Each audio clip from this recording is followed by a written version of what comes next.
हुजूर फरमाते जिसने मेरी कब्र की जियारत की, फरमाया उस पर मेरी शफात वाजिब हो गई। सवाल यहाँ ये है कि आज जहां हुजूर की कब्र मुबारक है वहां पर्दे लटका दिए। अब बज़ाहिर हम देखें तो कब्र नजर नहीं आती, तो हुजूर का ये फरमान कि जिसने मेरी कब्र की जियारत की उस पर मेरी शफात वाजिब हो गई, तो क्या अब इसका हमारे यहाँ कोई सिला है? उलमा ने लिखा है कि यहां से हजारों मील लोग सफर करके हुजूर के लिए जाते हैं। जिसने हुजूर के गुंबद हजरा की जियारत कर ली उसने हुजूर की जियारत कर ली।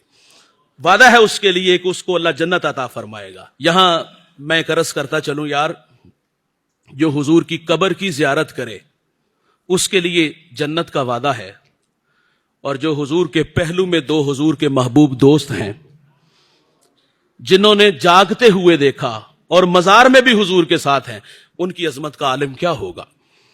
और अगली बात, ये वही मजार है जहां 70,000 फरिश्ते सुबह आते हैं और शाम तक हुजूर पे दरूद पढ़ते हैं, और फिर 70,000 फरिश्ते शाम आते हैं और वो सुबह तक हुजूर पे दरूद पढ़ते हैं। दोबारा इनकी बारी भी नहीं आती।